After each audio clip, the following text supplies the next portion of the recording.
started now.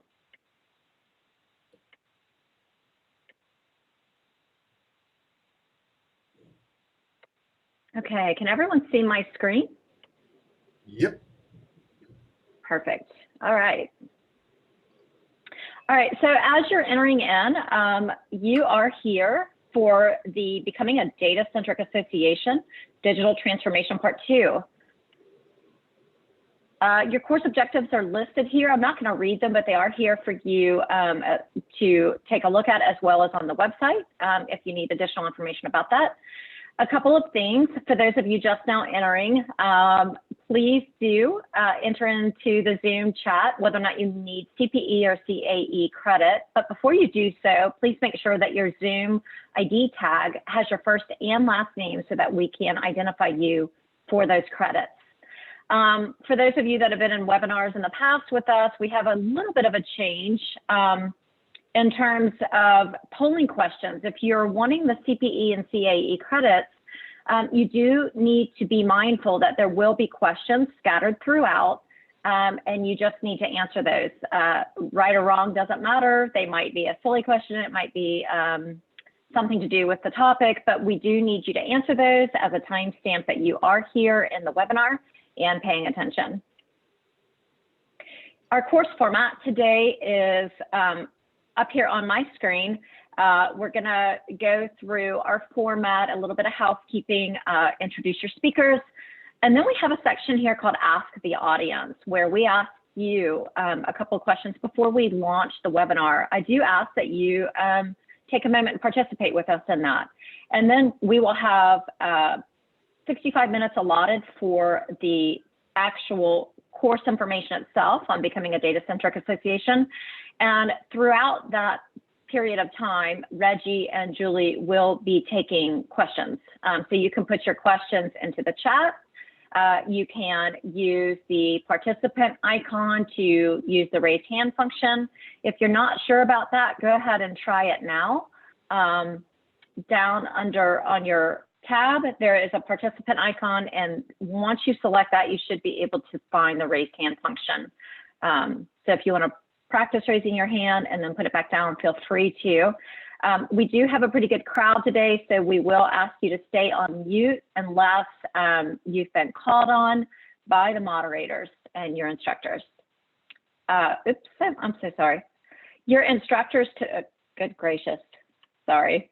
Your instructors today are Julie Shulo. She's the CEO of Association Analytics, along with Reggie Henry, who is the Chief Information and Engagement Officer at ASAE. And here we are to the Ask the Audience slide. We would love for you to put into chat something related to the two questions that are there on the screen. Pick one, answer it. What this does is informs your instructors what you're really wanting to know about today so that they can address that throughout their talk today to make sure that they're hitting the high points that you're interested in. So if you'll just take 2 minutes, pause here, answer this as we have more people coming into the room. It's a great opportunity to inform your instructors what you'd like to know today. And Julie, as people are answering in the chat, I am gonna turn this over to you and Reggie for the rest of the webinar.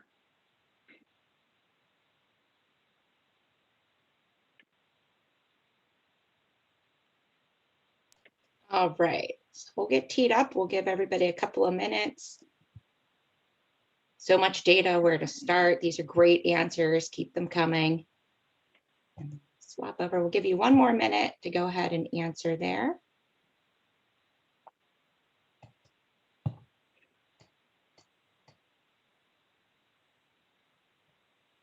Effectively use data, software to aggregate data from multiple systems, best practices, what data to collect. Most impactful for association strategy. That's definitely a good one.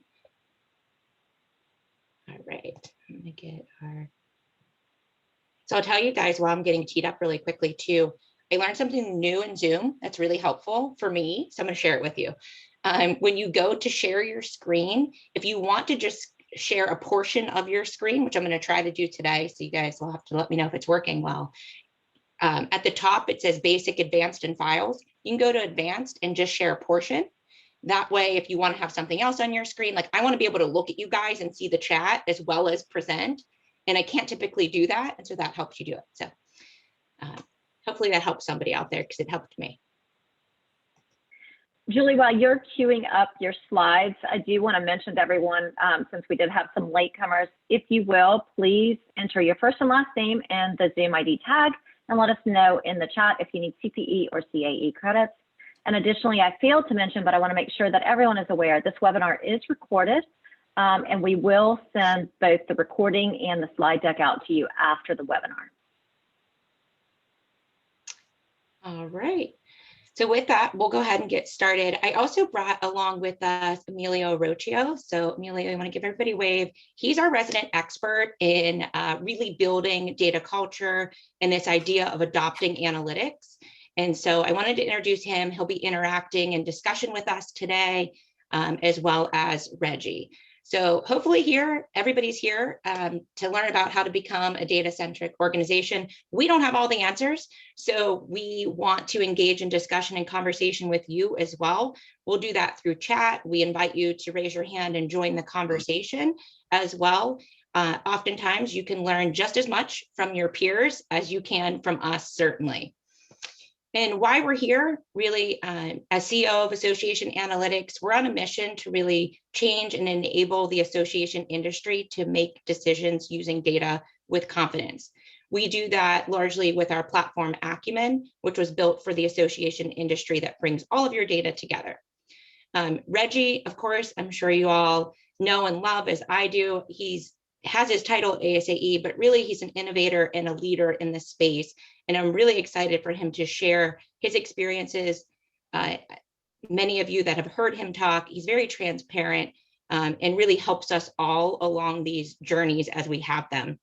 And certainly data can be a complex one, and getting started is sometimes difficult. So I'm excited to hear those stories. So with that, let's dive right in. And Reggie, Emilio, stop me at any time too if there are any questions in the chat as we go through a kind of laying the foundation. Then we'll get into a discussion around asae's journey and some experiences that Emilio had standing up his analytics journey, and then get into the core values of what really makes a data-centric organization. So with that, we're going to start here. How are you making decisions today, right? So everybody really think about this. Don't just look at the slide or start going back to email. Think about how are you making decisions? How does your organization make decisions today? Oftentimes it is instinct, it is politics, it's tradition. That's how we've always done it. The pandemic may have changed that for some of our organizations, where now we're really being required to scrutinize our business decisions. We're really having to pull data together to make these decisions because we can't rely on what we've done, or we don't know what the environment's going to be like. So that gives us the confidence to do that. One of the biggest struggles people have, 85% of organizations, is your data's all over the place. And I saw that already in the chat, where people say, yeah, we really want to be a data-centric organization, but our data is all together. So there's certainly a technical aspect to that. And then there's also a change aspect to that. And we're going to touch on that today as well. It's not just about the technology in place. It's about the people and the process behind that and how that all works together to really become a data-centric organization. And you want to get to business intelligence, right? You want to get to this idea of not just looking at something, but let's pull that insight, let's make a decision, and let's move our organization together. So you really want something optimized for analysis, a 360 view of your members and non-members, right? Equally as important that we're really looking at those non-members as well. Member engagement, how are members engaging with us, and not just from one data source, but all across our platform, how are members engaging with us. And getting into predictive analytics and recommendation engine could be some more advanced ways to continue your data journey. So common challenges, and here I encourage you to put in the chat, maybe what is your top data challenge? So digital transformation, I think we got launched into that, right, with the pandemic in many different ways, data and analytics certainly being one of those. And I would argue we're getting more data into our ecosystem than we ever have, just because of being virtual, more touch points onto our website, more touch points from our virtual events going on. Data governance and data privacy, data cleanup and quality is always on the list for a challenge. Labor-intensive manual reporting, we get that a lot from associations where, you know, it just takes a really long time to pull together reports, and then guess what? You have a static report. And so how can you keep this ongoing and updated so you can keep moving as an organization and making decisions? Too many emails, right? That goes back into the history of associations. Whenever we found out we can email, we just email away, we blast everything out and don't always, you know, narrow down our list and have our target audience. Declining membership and registration and participation. You know, many people at the beginning of the pandemic, I think, saw some of this happening. And so really being able to figure out, you know, do I have a retention problem? Do I have a recruitment problem? Where does this issue exist? You can certainly use data, and you have that data is the really positive part to start making these decisions and moving your organization forward. And then the lack of performance metrics. So we're not always aligned all the way from our strategic mission to our operations, to our tactics. And so really looking at what are those metrics and do they connect all the way up into what we're reporting to the board and what's really driving our mission.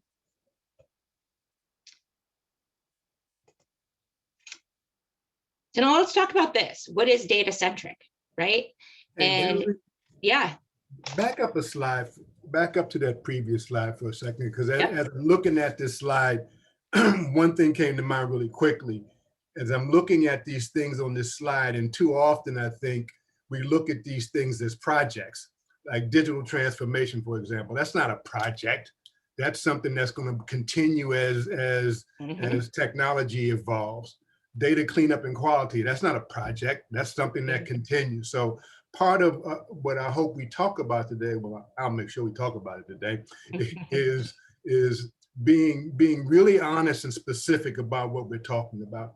Because I looked at the title and I saw data centric, and I don't want people to walk away thinking that this is a webinar about data. It's a webinar about insight. It's a webinar about making better decisions in your organization. It's all of those kinds of things. So, but that in itself isn't a project either. So I just wanted to make that statement as we get started. Yes, it's ever evolving. It's funny because people will come in and they'll say, we want data governance, and when can we be done with data governance? And the answer is never, right? Ron's laughing because it's ever evolving, and what that may look like to your organization may be different, which is why we'll get into the meat of what asae really did to get started, and some of the challenges, some of the opportunities. And that way, no matter where you are in this journey, because everybody's gonna go around in their cycle, you can get something out of hearing the experiences for sure. So data centric, it actually has a real definition. And so I wanted to touch on that because I think we throw around words a lot, like data driven, data guided, data enabled, data competence. There's all these words around the data world. And so data centric is an architecture where data is the primary and permanent asset and applications come and go. So truly data centric is a data first approach that we're starting to see more and more associations really take into account. And so keep that in mind as we kind of go through and have these discussions. That is the definition of data centric. And here's what it would look like, right? You have all of your applications, all of your source systems. You have your financial system, marketing automation, AMS, LMS, Doesn't matter what they are and what these data sources are. The idea is they all have data, and this data is an asset to your organization. And are you pulling it in and leveraging it in the ways that you really need to be to drive your revenue, to engage your audiences, to improve your efficiency in your operations?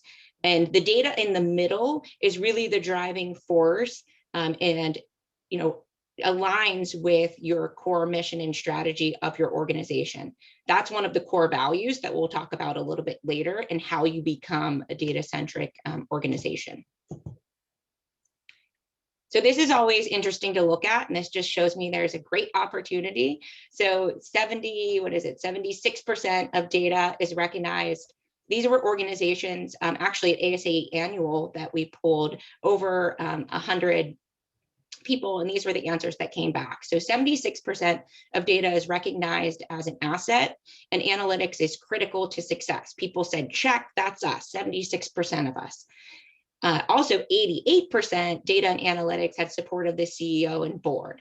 But when it came to really putting that into action, there's a gap here. And I think the pandemic changed some of that gap, because people realized that, oh crap, data needs to be a priority. We really do need to be data centric. We should have been making these decisions this way all the time, but now we really have to. And so 19% of executives used automated dashboards or some dashboard to monitor the health of their organization. And 20% of our data is available in a centralized location. So to be data centric, you kind of have to have your data central. And so you see there's a great opportunity for this space. And I'm going to go through the ideal, or what a path of success could look like. And then we're going to dive into what a path really looks like, because those are quite different. And everybody's path and journey might be a little bit different. And it might have places where you might start over, depending on new technology, new people that you bring into the organization. So path to analytics success, certainly a foundation of that is your data strategy and data governance. One thing I love, Reggie, that you have said more recently, actually, in the McKinney survey, was this idea that data strategy doesn't have to be overthought. You don't have to map every data point to where it's going. You just have to have a general idea, and you may start before you actually develop your data strategy. And so, Reggie, can you give us any ideas or thoughts on how you guys thought about that going in data strategy? Yeah, we did it all stupid when we started, because we went through this process of looking at all the data that we collected, mainly in our AMS when we first started this project, because everybody thought that was our place of truth, if you will. But I'll invite everybody to do this.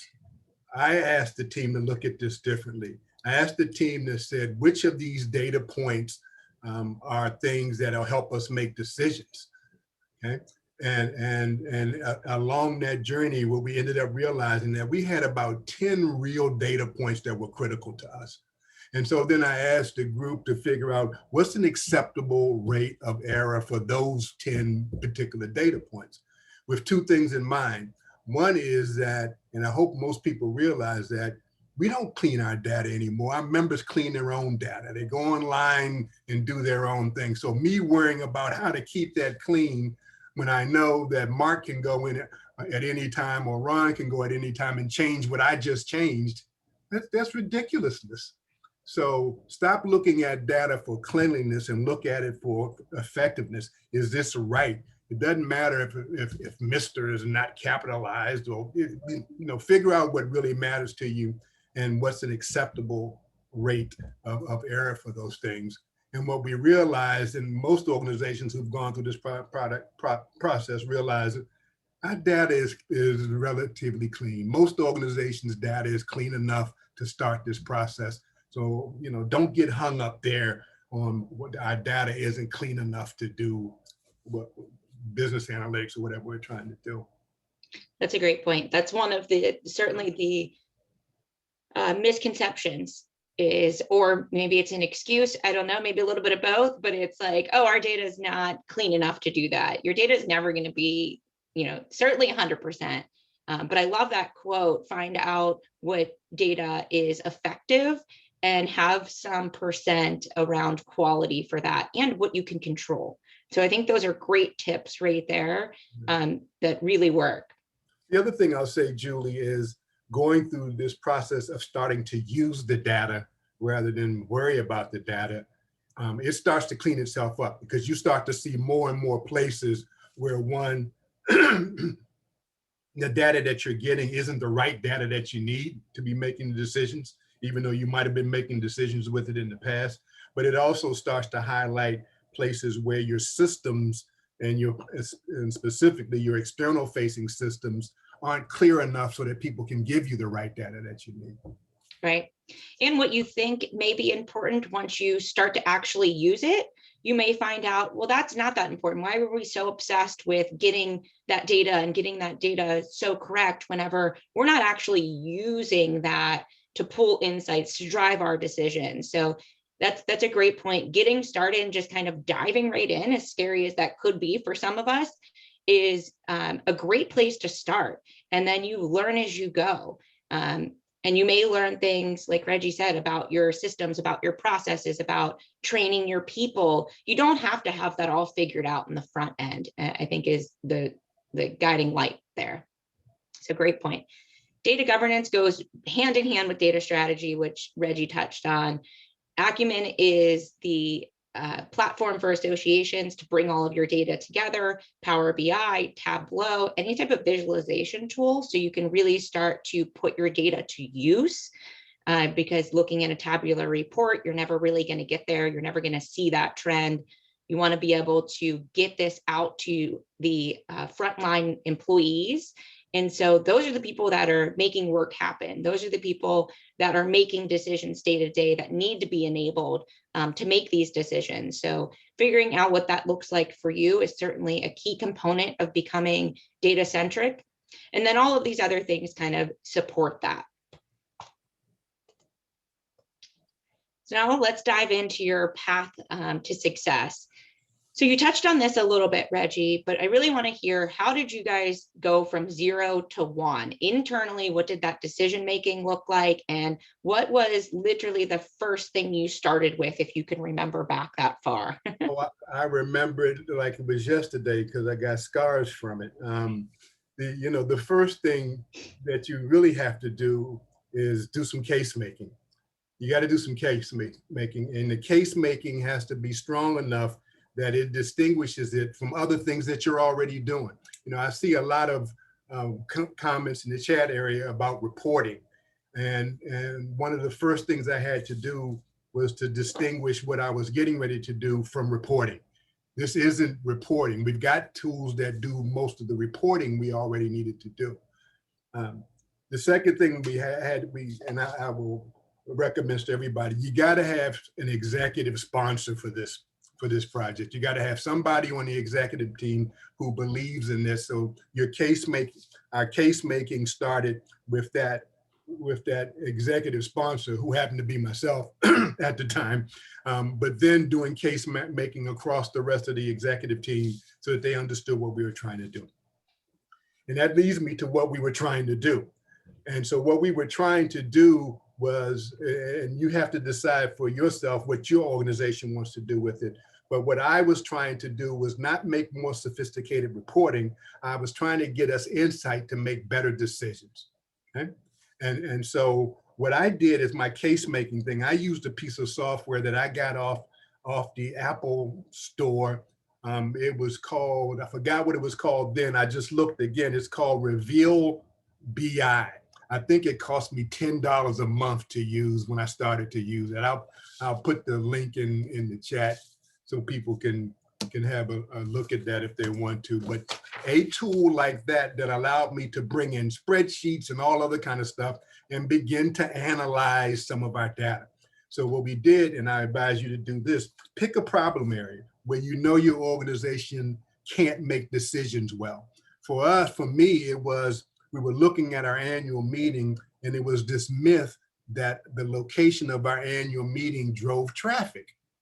Okay, so I just plowed all of the location data in from the last 5 years and looked at it, and lo and behold, had nothing to do with traffic. You know, all of our folks, no matter where we have our annual meeting, the majority of the people come from association centers around the country. And so our staff being able to see that really clearly with a map that shows population of people and where they came from, people started to say, okay, if we can make that kind of a decision, we probably can make some other decisions. So that case making was really important. The second thing that was really important was to decide, are we doing this as a project, or do we need to take a step back and build a more comprehensive data warehouse first? We decided, and I'll tell you, it was the best decision we ever made, was to take a step back. Because what I was fighting against was, if we treated this on a project by project basis, the first time we put some kind of a visualization out there and somebody has the next question, then I have to wait to answer that next question, and then do the next project, and I have to wait again to answer that next question. Because we took a step back and built a data warehouse first, when those questions came, we had answers. We could keep the momentum of this project moving forward. So that was a big decision for us. And I spoke about this earlier. This wasn't a glorified reporting exercise, and our staff understood that from the very beginning, which gave us more time to do what we needed to do in the data warehouse. And it got rid of the so what factor, because I could have gone into Power BI or used Acumen to develop some pretty reports, and somebody could say, well, I get that same information from this Excel spreadsheet, so what? And it didn't want to have the so what factor be a part of this. We talked about this other thing as well, is convincing our organization that this was not a data cleanup exercise. This wasn't where we were with this whole process. We had a data governance team. It stood over there and did what it did, continued to do what it did. That was not what this project was all about. The final thing I'll say about our journey is it doesn't look like a straight line. It looks like a squiggly thing through here, because along the way we started to learn some lessons, and you'll learn these lessons as well. The data, what we learned about halfway through, that the data that gave us real insight into what our members needed from us and what our members wanted from us was not our traditional data, okay? And it became the unstructured data was the more insightful data. What conversations are people having in chat rooms? What conversations are people having in our private social network? You know, what kind of connections do people have between one another? I think some of you have seen me demonstrate this before, but we've got this map of all the conversations going on in Collaborate and how people feel about those conversations. That kind of data starts to really influence what your organization can do, especially if you can look at that data over time and say, right now, the hot topic in our community space is blah, blah, blah. What if we do a just-in-time education session about that? What if we develop some material for our annual meeting about that? So that kind of unstructured data became more important, and it became the major focus for a while of our business analytics processes we're going along. So again, this isn't a project. This is a mentality of discovery, a mentality of insight that's going to change as your needs change and as your members' needs change along the way. So that's kind of how our journey has been.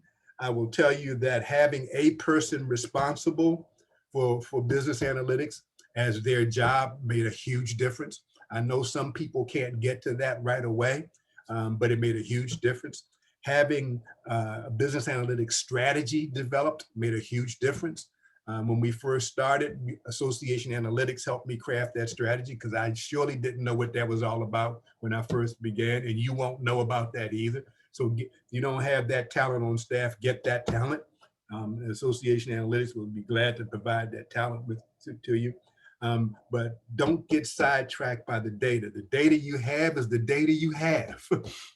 And you can spend another year trying to make that perfect, and you won't get there, because as soon as I change Mark's, Ron Moen's title somewhere, you'll get a new job and change his title to something else. So I can't worry about that sort of stuff. So that's my early advice. But one more piece of advice. A lot of people I've heard them say, a good way to start is to put all of your stuff in Excel and do some fancy dancy charts. Okay? I almost strongly suggest not doing that, because that brings in the so what factor. If you can do this in Excel, why do we need to spend money doing business analytics? Well, if you start trying to bring in all the data sources from all of your properties, your web properties and your other technology tools, you'll be in for a rude awakening trying to do all of that in Excel. So if you do it as some case making, that's fine, but I'd be wary of doing that. Okay, so a couple of questions, a lot of great advice there. I'm trying to pull some of it out and actually put it in the chat as tips that you can take away, because you touched on a number of things that are really important, and they may make sense now, or you may go back and start to implement something and the light bulb will go off and I'm like, this is the point where we've kind of picked that one thing that mattered and we started with it and we proved our point and we have people excited about this, but now we need to take a step back and make sure we're building that foundation, so we can continue this momentum and really make it meaningful, and have some longevity at the association.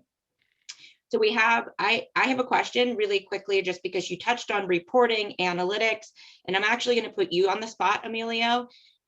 Would you give us your definition between reporting and analytics, and when do you use which? Because a lot of people, it crosses over and it may, but I think having a definition or an example would be really helpful for the audience. There you go. Sure. So I think it's helpful to really tie the word insight to the realm of analytics, whereas reporting might be a static representation of something that happened or is happening right now, and you can look at that report and access it when you want to. Analytics is a little bit more of an investigative process where maybe you don't know exactly what you're trying to understand, or you don't know exactly what the report should be, but you're sifting through in a inquisitive process to generate insight or understand things. So while you might have a report that represents exactly how many memberships renewed this month, and that report is accurate to the penny, a process of analytics or an analytical tool will help you understand more about those members. So what is their use of different resources? What are their demographics? How are they the same? How are they different? Doing things like a kind of affinity analysis. What other things are these members doing in common with one another? That clearly puts you kind of in the realm of the analytics side of things. So that would be the way that I would describe them differently. And we all sometimes struggle with just the report side, right? Especially with AMSs. I've seen some comments about AMSs in the chat in the course of this meeting. And sometimes it's so hard just to get a report. But I think if you approach the task of becoming more successful with analytics, you'll take the kind of tips that Reggie's talked about and really apply them to a process of generating insight that you can use to actually take action. And it's not like, press the button and get the report. Some of the things Reggie talked about so far in this conversation really take you down a path of inquiry. But I think over time, your muscle memory improves. You learn what works for your organization and you can reapply it. So it doesn't feel like you're constantly reinventing the wheel. But it's analytics is the fun stuff. I think it's the place where you leave room for surprise and discovery to really help your organization do well. Julie, what I'll add to this, that is, as part of our quote unquote transformation process, which isn't a process, it's a way of life for us now. I had our staff go in and analyze every report that came out of our AMS system. Okay. Said, how often do people use this report? What's the data on this report? And why do they run this report? And you know what I found out? That at least 75% of those reports were being run to get to a single piece of information at the end of the report. How freaking 1960s is that? Okay. So the idea was that people really didn't need a report run. They needed a piece of information. That's what they needed, a piece of information. And so why do we go through this process of running this report that one, you know, it takes however long it takes to do it, and then you got to print the whole thing. Oh my Jesus. If people just need a piece of information, give them a piece of information. So the actual reports that we need has shrunk by 75% of that is gone now, because somebody can go in and just look at a piece of information. So, you know, really analyze those reports, but again, analyze those as a reporting project. That's not your business analytics project. Yes. How many others share in the chat if that's a challenge for you, where you are running reports from different departments, maybe different ways. You're putting together manual reports, which takes a lot of time. And thank you, Emilio. That was a great definition of the difference between reports and analytics. And the reality is you're going to have both at your organization. You will have operational static reports that you will print from your AMS, and that is great. That is the purpose. And I think a lot of times why people get a little bit upset with their AMS is they're asking it to do something it's not meant to do. And so it's a transactional system. It's meant to store transactions. It is not meant to tell you a trend from the past few years. It is not meant for that purpose. It was not built for that purpose. And the actual structure of the system isn't built for that purpose. And so I get it. I get mad at all kinds of operational systems I use because they don't give me what I want. But it's not always what they're built to do. So just remember that when you're going back and evaluating, if that's the first part of your step or your journey, evaluate what reports you're using and why. They may still exist, but then you may start to add in analytics and make sure you're using those. Analytics shouldn't be used for reporting purposes. You're really looking at that to pull an insight, to make a decision, to move your organization forward. So Julie, you know, as we're saying this, you know, I'm thinking, and I've been thinking about this for a while now, that most of the systems that we have in-house now are systems of record. They store records about things that have happened. You know, our financial system stores records about things that have bought from us. And for our AMS systems, most of which we now, all of us use as an accounts receivable system, in addition to other things, those are systems of record.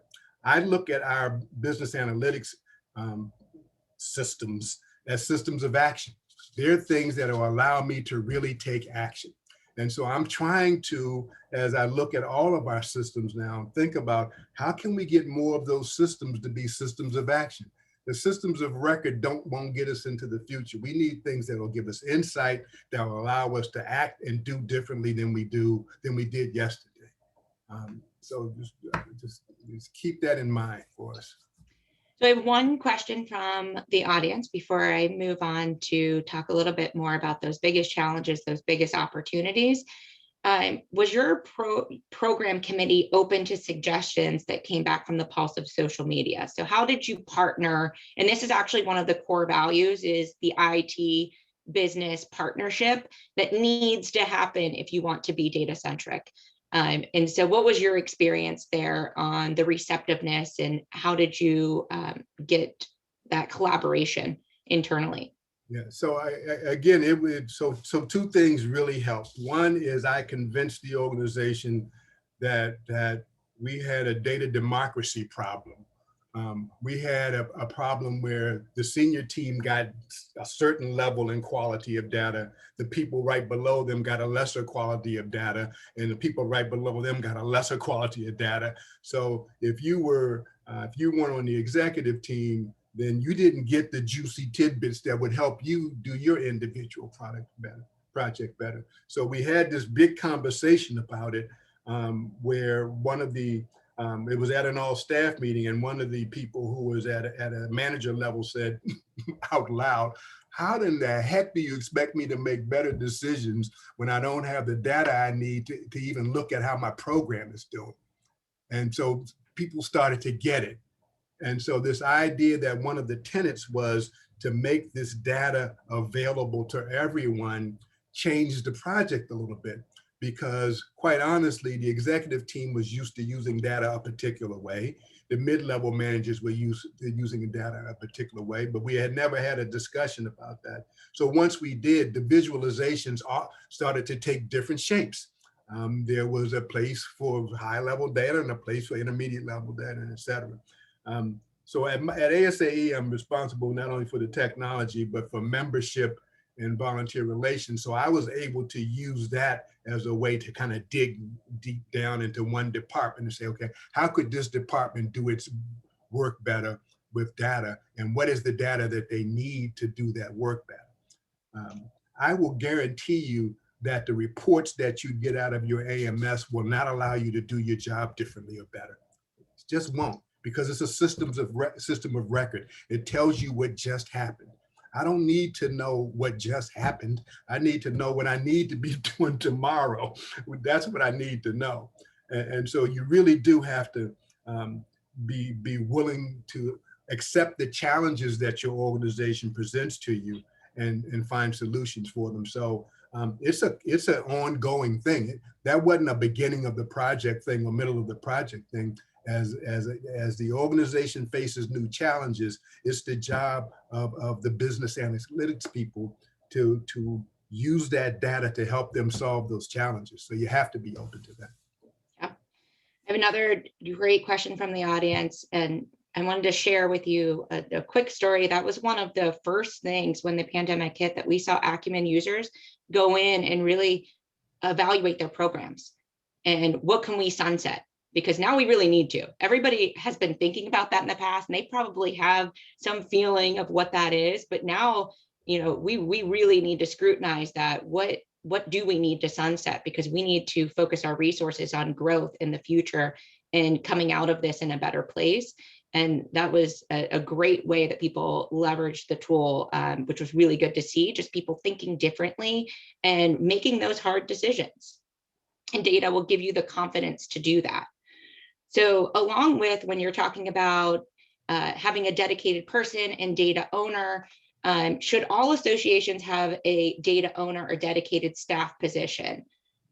This person, Judy, says that she has many data users, but no data owners.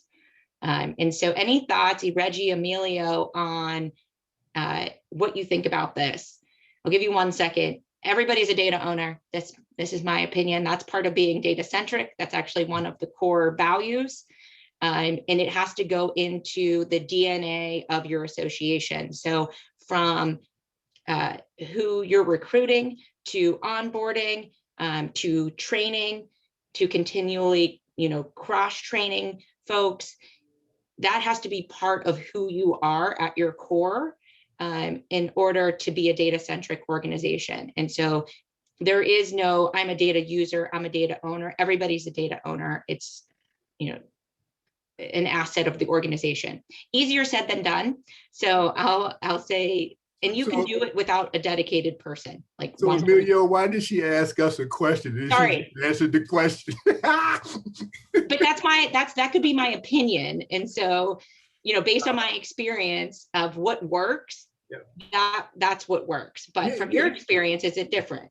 Here's what I would say about that, Julia. I think the word owner introduces all kinds of stuff that you don't need. And somebody, it introduces the idea that this is mine and I can do with it what I want to do with it. People start hoarding their data if they're the owner of the data. So we do have is certain people who are stewards of certain kind of information. And it's their job to kind of be aware of the data needs in that particular area for the organization. The organization owns the data, okay? And I would hate for anybody to have any conversation other than that. At ASAE, I tell people all the time, I own the data, it's my data. but what I'm really telling them is that you don't own this data, this organization owns the data. Now, the meetings department, for example, they're stewards of that type of data. I listen to them a little bit more about how that data can be used to make us better than I would the membership department talking about meetings data, for example. So it's that, it's owners of, and I know I keep using this word insight, but I look at them, the meetings department, as the owners of insight that we can get from meetings data. I look at the membership department of owners of insight of what we can get from membership data. And those are the conversations we have. It's not about who owns it, but who can best use a particular part of data to provide the insight that the organization needs to move forward. Yeah, there's a great conversation happening around somebody needs to be accountable, but accountable doesn't mean owner. So I would go back to the association, the organization is the owner, and everybody there should care about it. Now, easier said than done, right? Because not everybody's going to. Ways I've seen people do that, a Society for Neuroscience is a great example where they actually have that in job descriptions. They have it as part of what people need to be working on for their individual goals for the year. And then people care about it, right? And so, and I think when you can start to show people visually how analytics can impact their job and the association and how it's a benefit to them, then they start to care. They're like, oh, well, I want to use, this field or this, this particular trend, but the data is not that great. That's because likely maybe even you yourself didn't put that data in correctly. And so, and you can also do fun little tips and tricks. You could gamify it. You could put it in a dashboard and, have everybody working towards a particular goal for data quality and just do some really fun things around it for the staff rather than, putting together some big data governance policy or having a data quality project, because that's not going to last. That's not what you should be doing if you're trying to move to data-centric organization. Now, what I will add, Julie, is, or having said that we don't have owners of data, we do have somebody who owns our organization's business analytics strategy. Her name is Kristen Berry, who some of you guys know. So she, for lack of a better word, is our organization's chief business analytics person. She's the person that I work with and the rest of the staff works with to design our path forward with business analytics. Where are we getting insight? Where are we not getting insight that we need to be getting insight? She's the one that works with the organization to say, okay, you asked me to answer this question. Here's the data that we don't have to answer that question. What do we need to put in place to be able to answer that question? Do we get that information off a meeting registration form? Do we get that information from a survey? Do we get that information from changing someplace at the website? I mean, so somebody having their hands on the strategic look at how we're using business analytics, what data we need to answer the questions that are being posed, and what structures do we need to have in place to get the data to answer those questions. Somebody needs to be responsible for that. And everybody couldn't be responsible for that. We definitely need a person who plays that role. Yeah.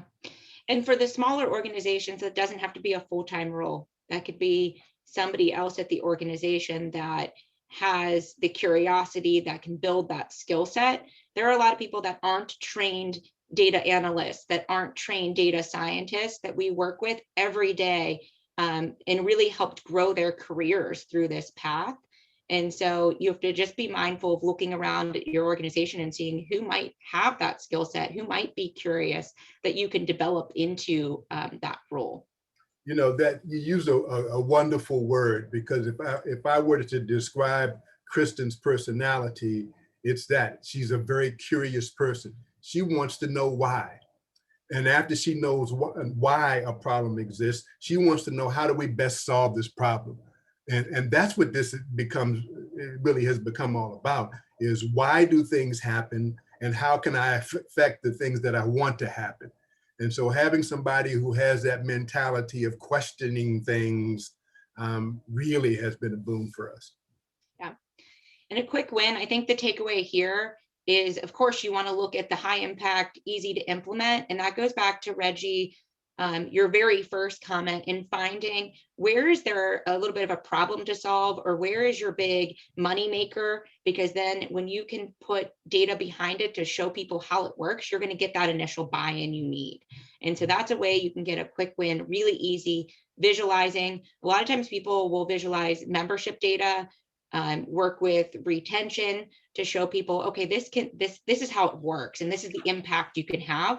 I think another great takeaway and point that Reggie made is once you have that buy-in, take a step back and really look at building the foundation, because you want to have that going into your analytics journey, because it's not a one-time project. It's not something that's going to stop. So quick wins, good data plus org value is what you're looking for. And Reggie touched on this too, some of the opportunities and successes that they had. I think a great one was working with the program committee with the taking data real time and putting together content, whether that be for your website, for events, for webinars. We're all trying to come up with more and more content and making sure that's going to the people that really need it and want it at the time they need it and want it. And that's what we're all aiming to do. Any other opportunities or successes that you've seen come out of the analytics, I guess being data centric? You guys truly are. Yeah, I think so. When I knew that this was going to work very well is when I started to walk around the office, and when I saw people in meetings, what I saw up on the monitor in the meeting were visualizations of information. That's when I knew this was going to work. There's an opportunity, and again, you got to get the whole organization's mindset right. And I'm lucky that our board's mindset is right, because when I knew this was working in the middle of a board meeting, when they were having a discussion about something, one of the board members says, Reggie, do we have a visualization that can add to this conversation? And we pull that visualization up and have a conversation. And so then they can ask questions and ask the next question and the next question. So, the opportunity there is to develop insight on the fly based on questions that people have about whatever subject you're talking about. Any major change we make in any systems in our organizations require a requisite culture change of some kind. And so the culture of our organization has changed to one of more inquisitiveness by everybody. I get asked why more now. It's like I got, how you get a 2-year-old and they want to know the why and the why and the why and the why. I'm happy to say that our organization is getting to that point, and I appreciate it. So that I think the opportunity, once people see what can happen, is to create a curious organization that's looking back all the time at the why do we do this? Not having the discussions about we've always done it this way, but why do we do this, and why can't we make this better, and how do we make this better? So turning your organization into an inquisitive organization is a good thing, I think. Yeah, and that's one of the core values of being data centric. So I see Ron asked me about this. I was just going to ask you. Stub toe or bruised forehead along the way. He wants to commiserate, maybe. Yeah, I think one of the stub toes was, and this will happen often, is what do you do when the data that you're looking at and the visualization that you look at comes up against an established norm in the organization? Okay, and one of my stub toes, Ron, was to not delicately talk about that. Because I think what you're going to start to run into is that the information that your organization has been using to make bad decisions will become really relevant. And you really do have to figure out, okay, how do we do this? How do we do this without unempowering people and making it about them? How do you do that? So that was one stub toe. The second stub toe, I think, was moving faster than the organization's pace was.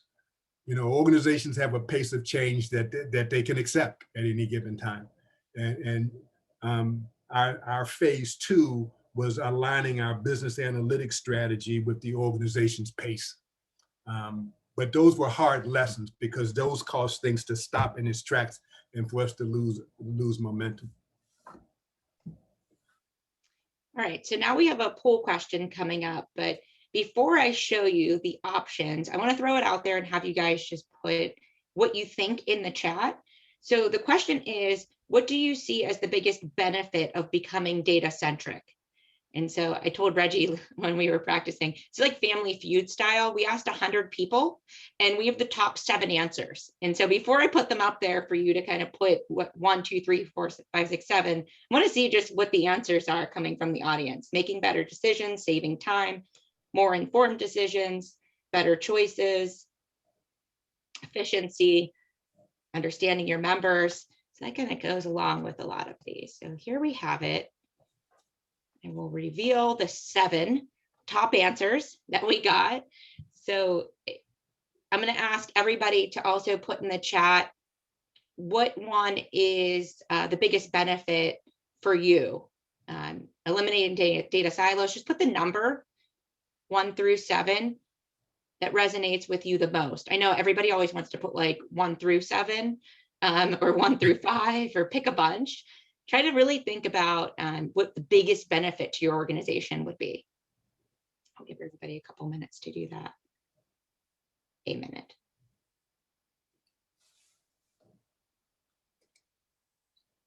A lot of different answers. Kills assumptions. I like that one. That's actually a great place to start. If you're thinking about where to start, take an assumption you had for a really long time at your association, back it up by data, and either validate it or bust that assumption. And then it gets people's attention because it gets people thinking, well, what else are we thinking that's not necessarily true? Where else? And that leads to where else are we wasting resources where we could be, standing up a new line of revenue or giving our members another benefit or way to engage with us. So it leads to a lot of other conversations. That's a great icebreaker into introducing analytics to your organization if that's where you're at. Julie, that point that you just made, I'm gonna +1 that. One of the things that organizations have the hardest time doing is figuring out what to stop doing. And we were going through this process and realized that we went through a margin analysis process with all of our products and services. And our initial look at this was which things are losing money. Say that's what you're trying to figure out. And then you get to a point where you realize, okay, we've gotten rid of all those things that are losing money. What do you do next? And because the reality is you've got your traditional program of work, and then you've got these new things that you ought to be trying. And so what our data analytics platform allowed us to do was to take, okay, immediately, what's the next step? Okay, let's figure out how much capacity it takes to do these new things, and then go back and tweak the margin analysis to say, not that tell me what's not making money. I need 25% more capacity. Use our business analytics to say, okay, based on that, these other things should be considered things that you might do without because you just need that capacity. So it's pushing that kind of thinking. The bottom line is you can't do this and that. You got to figure out which pieces of that you need to get rid of. And having a platform in place to allow us to really start to rank order everything that we do by ways of margin and participation and customer satisfaction and all of those things really quickly, I couldn't do by just looking at a whole bunch of reports. I'd go crazy trying to figure that out. So I don't know if you'd be able to. Challenge of the year. And so everybody sees this is kind of funny and goes along with what Reggie's saying here. It's somebody, with the round wheel, and people are like, no, thanks. Like, I'm good with the square one, and I'm going to keep, trucking away here. And this is just a reminder that change is hard for organizations. Becoming data-centric is a change. And that's something that we need to remember. We can't just plug something in and expect everybody to change and all the processes to change. We need to make sure we look at really becoming data-centric. You have to look at the people, the processes, like I said, all the way from recruiting and training and educating, and changing your processes internally, changing the way, a quick win. I think Reggie touched on this. If you're at this part of the journey where you have a little bit of traction, a win is definitely whenever people are using those data visualizations or visuals or analytics or data in those departmental meetings, in your leadership meetings. Like, that's one way to get it out there for adoption and culture to come around this. You know, Julie, and this is going back a couple of seconds in the conversation here, but every organization that I've ever walked into has some unfounded truths that they operate by. Every single organization. If you want to know where to start, where you can provide some value, look across the organization. You have one of those truths that when you look at it, if there's a project or something that the organization is doing, that you look at it and you just say, this don't make no sense. but nobody's challenged it.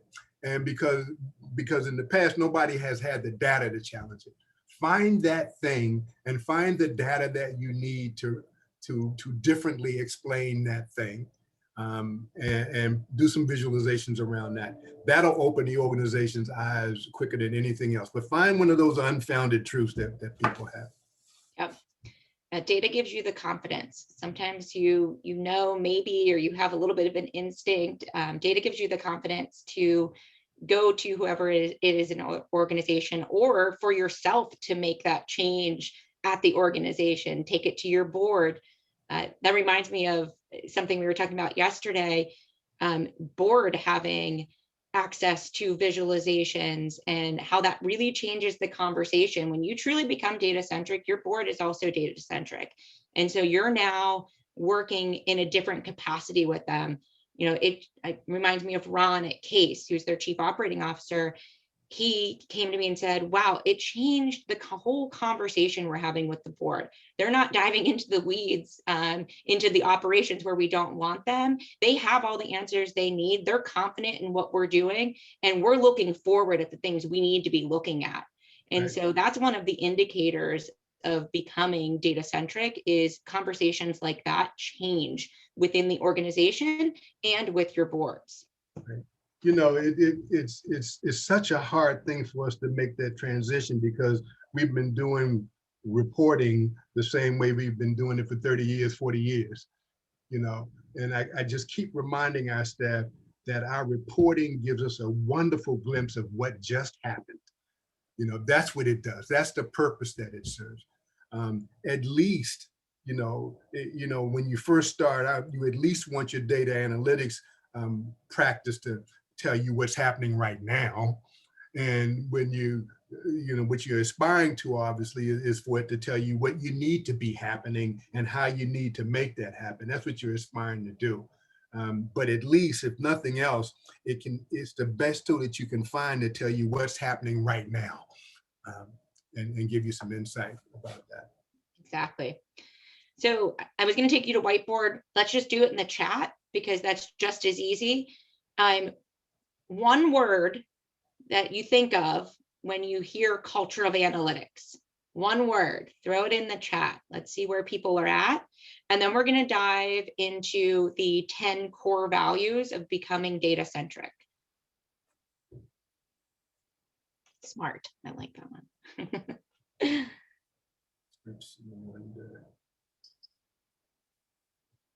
Somebody said resistance. You're never going to have 100%. That just goes back to like the Cotter model of change. Even anytime you change anything, you know, you want to get your change agents, you want to get them on board, but you're never going to get everybody on board. And that's just the way that it goes. They'll fall off the ship somewhere along the line. So Julie, here's a question for you and Emilio, actually. If you had to, looking back, of your experiences over the last 10 years, if you were naming this practice that we're all trying to do, would you call it business analytics or would you call it business intelligence? I would say business intelligence. I would agree. I feel like that kind of cuts closer to the purpose of it, Right. and that makes it a better word. Right? Exactly.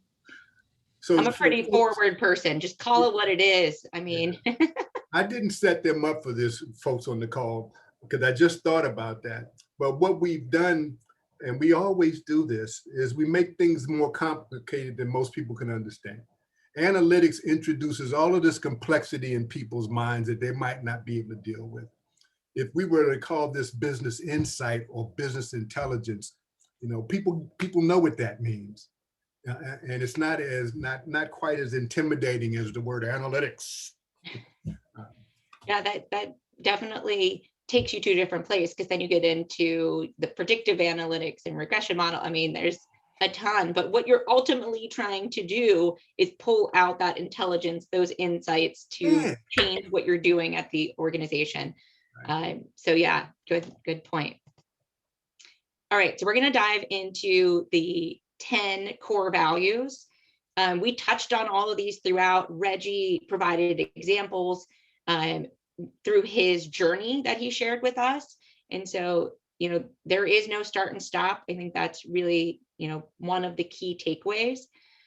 So the core values, number one, data is an organizational asset. And so if you want the organization to be the data owner, however that may look to you, however you need to define it for your organization, it's an organizational asset, and has to be one of your core values if you are going to be a data-centric association. Julie, I'm thinking about all the organizations that I know of, and we were certainly there as well, where we ask our staffs to do things that we don't prepare them to do well. We've got people managing projects and only giving them reports on a quarterly or annual basis, and wonder why their projects are not doing well. We've got organizations where only certain people can see the most important data, as if it's not important to everybody in the organization. There's this idea of data democracy, and really living that, I think, is an important part of this whole process. Yeah, that's one of the core values, is transparency and collaboration. Number two is gaining buy-in.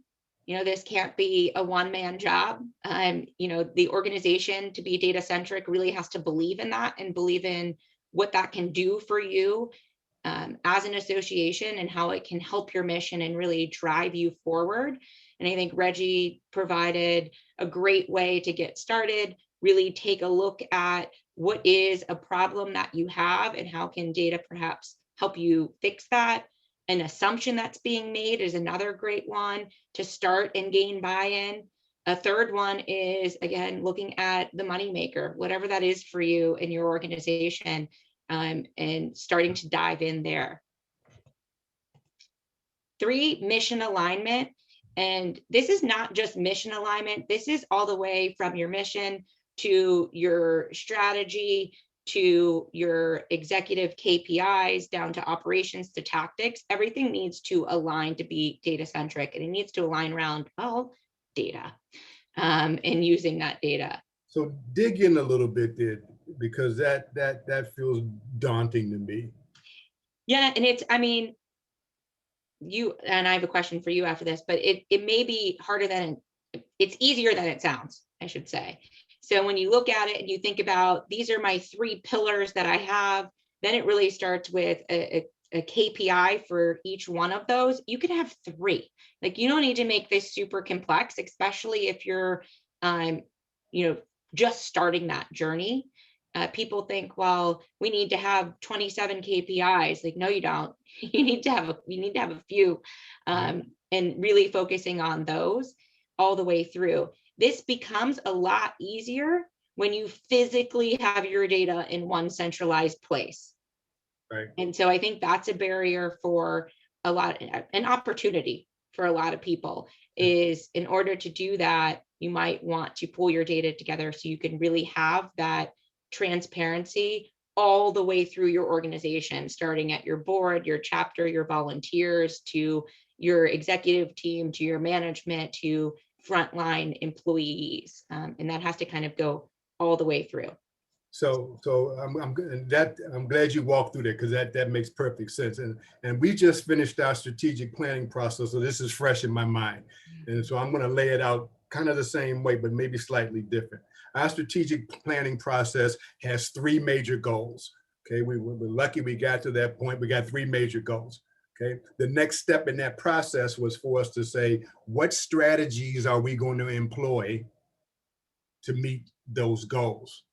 Okay, did that. The next step is, okay, what specific activities, initiatives do we need to do to make those strategies come to life?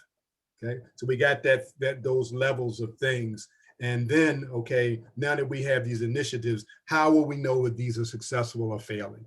And that's the place where we implemented the business analytics layer of that. So what I guess what I'm saying and thinking about is that I might change this from mission alignment, because again, alignment's one of those words that can mean anything, to mission supportive or mission measuring or something like that.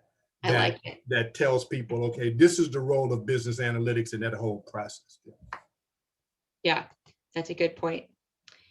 Reggie touched on this one, and when you're starting your analytics journey and kind of becoming data centric, there's a transparency that goes along with that in information sharing that you may have to break down or help break down some of those barriers. You may have somebody who thinks like, oh no, this is my data, I don't want to let go of that. And so you need to embrace that and figure out how you break down those walls to allowing everybody to see data is an asset of the organization. We're all going to use that together. This isn't, we have a client who put it as, data is not going to be used as a defense internally. It's going to be used as an offense organizationally. And so really breaking down those walls and aligning everybody, like, we're going to be better together. We're going to do this, and we're going to use the data to help us do that. 5, data quality. And I think this goes back to knowing what data quality and where you want it. And so it's not just this drive that we're going to have perfect data. The core value being data quality, where and when it matters, because you can waste a lot of time trying to fix data that you don't even need to fix because you don't use it. Maybe you should even rethink why you're collecting it, because you might want to collect something different that really is important. And those things can change. And when you become data centric, those things will surface themselves. When you start to use dashboards and visualizations, you'll start to naturally see where you might need to collect another piece of data, and your mind will start to go there as a team, or where you may need to fix a piece of data where you might have an inconsistency that falls along data quality that you want to have closer to a 90%. And then you can do that. And it's this constant evolution of data quality. You know, that's such a key point, Julie. All throughout this process, when we got the organization to the point of asking the next question, there were times when we realized we don't have the data to answer that question. We just don't have it. And that started to really change the mindset of the organization.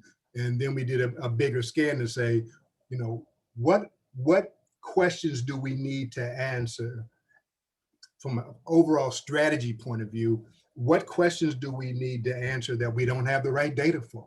Mm-hmm. And that changed my whole thinking about what the structure of our systems need to be able to collect data. So that led us to a point of realizing that our systems, especially if we want them to be systems of action, have a different mission than they had in the past.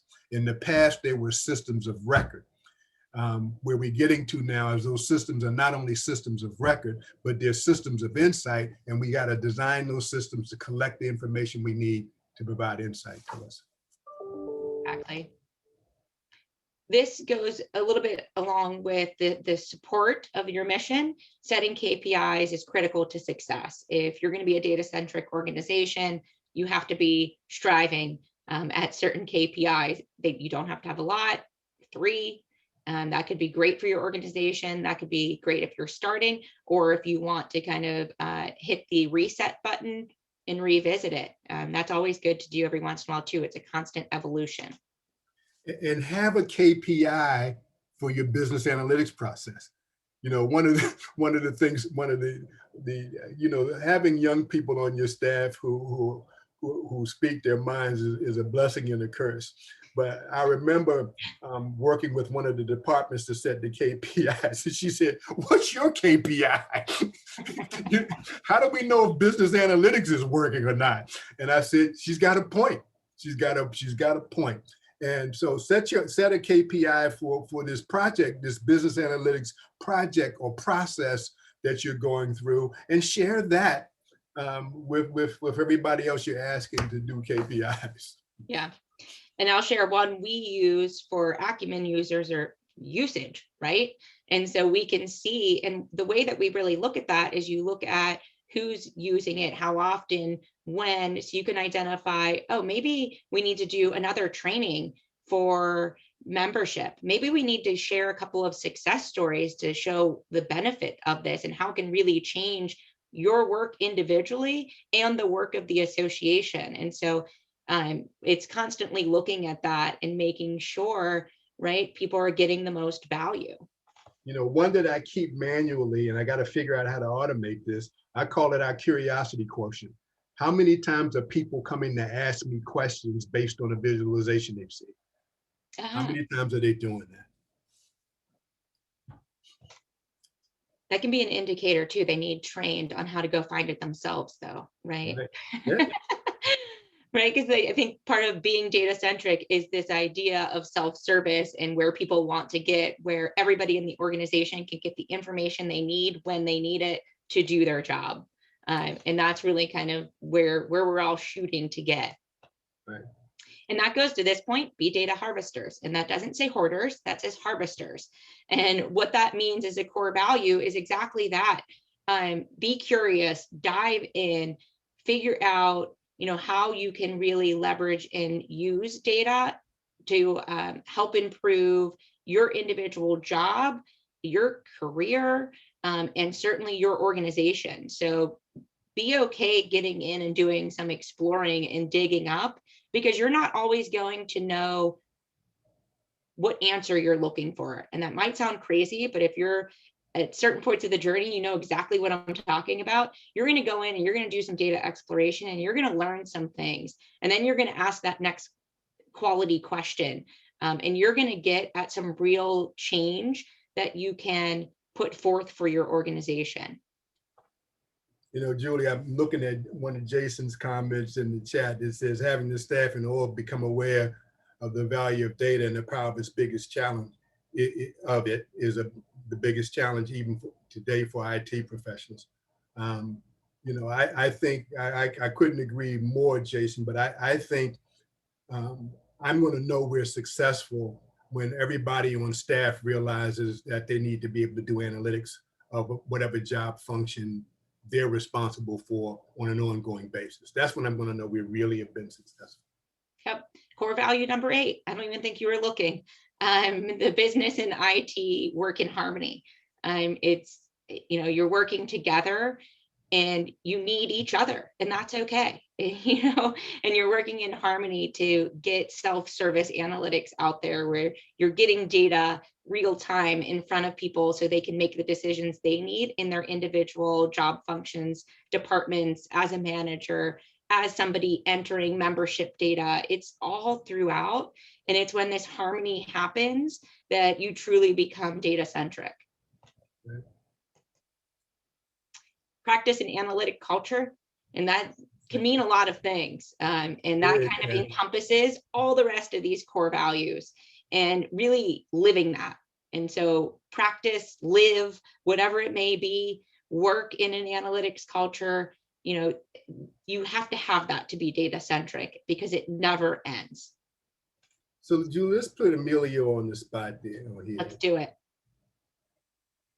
Emilio, explain to us what you think of when you hear analytics culture or analytic culture. Well, I can tell you one of the things I don't hear is binary. It's not like we either have an analytic culture or we don't. I think a lot of the themes we've been talking about today are more about meeting your organization where it is now and charting a course of change for the future. You can have an analytic culture every step in the way. It may not be where you want it to be next year or 2 years down the road. When I think about an analytic culture, I really, the curiosity thing hits me, like the idea that people are curious about using data. You know, we spoke earlier about how KPIs do not have to be an overwhelming exercise. I mean, they could be a conversation completely on their own if we just talked about setting KPIs and how you develop them. But if you have a shared vision in your organization and you have KPIs that you agree upon, I see an analytical culture being one where you try to uncover what are the things we can measure that influence those KPIs. And maybe you don't know, but even the process of trying to define those things is such a rich expression of a culture of analytics, and is exactly the kind of thing we're talking about. And it's exactly how you're enabled with a data-centric architecture for your organization. So that would be my answer to the question. Everyone, you know, it's true for individuals and it's true for organizations. We all have different starting points, right? Like you could come to this conversation today and never have embarked on a project like this, or you may have past failures of data projects that did not go the way that you wanted them to. And I think recognizing what the starting point is for your organization and your individual teams is critical to understanding what developing analytics culture looks like and how that works in your organization. Because, you know, we're all on this path, we're all trying to grow, right? And meeting people where they are and recognizing that, so that you have the right kind of expectations and you have the license to set the kind of responsibilities that make sense is really critical to it. So that's kind of how I kind of walk around the answer. No, that was a great answer. And Julie, I'm thinking about two things. One is you guys had done some work on a data analytics maturity model. I have it on here for people. I can never figure out the QR thing, but if you can, I have it at the end here, or you can hold up your phone or do your thing and it'll take you to the data and analytics maturity model. We are revamping it, but it still is there for you to see where you fit in and kind of what that next step might look like, because I don't think people always know, right? Like where am I and what is the next step? Because it's a practice that goes on. We should do another session where people have to have taken that assessment to kind of know where they are, and then talk to them about, if you're here at step one, here are the things you can probably get done in your organization. If you're here at step two, here are the things you can probably do in your organization. Because if it's like most of the maturity models I've seen, people think they can jump from step one to step four, and you can't. And you can't, because there's lessons learned at every step that influence the lessons that you learn at the next step and the things that you do at the next step. So we should do that. The second thing we should do is we did this session at Tech where we presented a group of people with a business problem, and they had to go off on their own and develop a dashboard to represent that problem and the insights around that problem. What I learned from that session is how the culture of their organization influenced what kind of dashboard they built. Mm-hmm. So I think doing something like that, where we get a group of people to do that and have them explain the culture that helped them get to whatever dashboard they got to, might be insightful for other people who see themselves, you know, with similar kinds of cultures. So this culture thing is hard. We always talk about it, we never explain it. We never get people to, you know, insight in that as to how to get there. Yeah, I love both of those ideas, and we could even workshop having people that are on the second step together and the third step, and then learning from people that are further down the journey and kind of doing it that way. You know what we could do? This could be so freaking cool. We could do this in an hour and a half. We had an hour and a half for this session, right? We could present the business problem at the beginning of the session and have 3 people working in separate breakout rooms, actually building the visualization, and have people in the breakout room see them building the situation and asking questions along the way as to why you're using this and why you're doing that along the way. I love it. That would be fun. So lively discussion. I loved having the discussions today. We have a couple of minutes, so I'm going to fly through the last core value and then turn it back over to Julie. So number 10, these were in no particular order. Centralized data, single version of the truth. You know, are you storing data in a consistent and non-redundant way in a central place? That's more the technology focused piece of it. If you noticed, a lot of the other core values of becoming data centric are around people and process, but there certainly is a technology aspect to it too. And so Julie, I'm going to have to say this to people: be smart about this. This isn't 20 years ago when we had a system that provided most of what our members needed us to do. In fact, I went through an exercise not too long ago where I took 2 pieces of paper. On one piece of paper, I wrote down my AMS system's name and all the modules that it does. And on a separate piece of paper, I wrote down all the things that I have bought and surrounded my AMS system with, because the modules don't do those things well enough. Okay? Do that exercise for yourself, and you'll realize that you probably have 25 to 35%, if you're lucky, 55 to 65% if you're unlucky, systems outside of your system of record that are collecting data about your members. You can't push all of that back into your AMS system. It doesn't make sense to do that. It makes sense to have a data warehouse somewhere where all of that data flows into, so you can make the kind of decisions you need to make. That's it. Exactly. Passionately said. I love it. And so we'll wrap up with a question here. And I think your last poll question: what core value is the highest priority for your organization this year?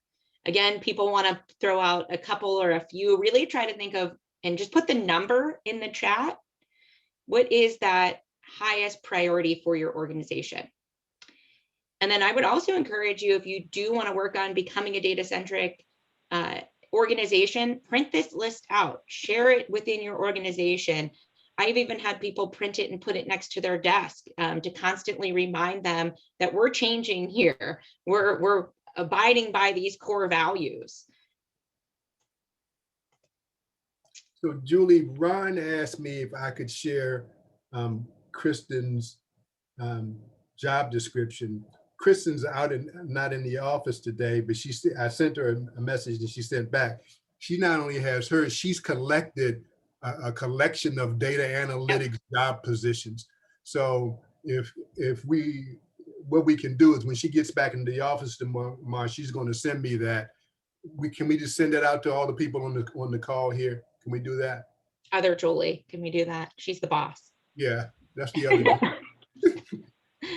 If you get the information to me by end of day, let's say end of day tomorrow, then I will get that out to everybody on Friday. That's fine.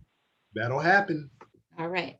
And here we have the data analytics maturity model.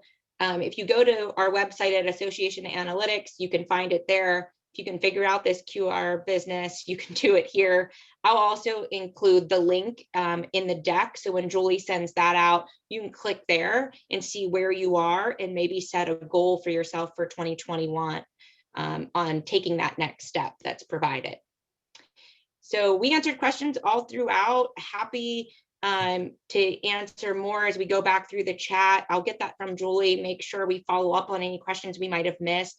It was a lively discussion.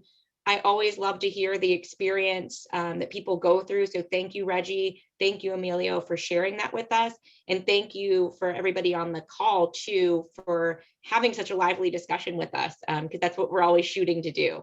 So I know Julie has a couple of things to wrap us up. So I'm going to shoot it back over to her. Yeah, and just a brief reminder to any of you that asked for CAE or CPE credit, you need to make sure you answer that last poll. Just stick a number in there. We need a timestamp that you're still here with us.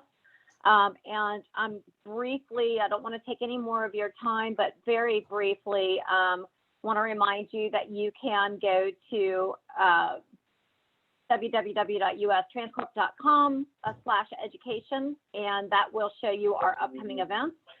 And then finally, I want to take just a brief moment to have you challenge one more set of assumptions that you may have. I thought this was a great presentation that Reggie and Julie gave us, and I would love to challenge your assumption of, are you getting the very best rate you can on your credit card processing?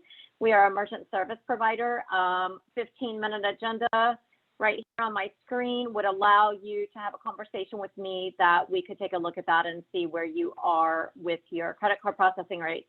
If that's something that interests you, please do reach out to me. I'll have my information also in the follow-up. On Friday, I was going to send it tomorrow, but I'm going to hold off. We will send a follow-up on Friday of the slide deck, the recording, and any information that Julie and Reggie get over to me tomorrow, and we'll get all of that out to you guys by Friday so you have this material in your hands. Otherwise, I think that's all I have. Thank you for joining us. This was such a great, full of so much content, and we look forward to seeing you at the next event. See you, everyone.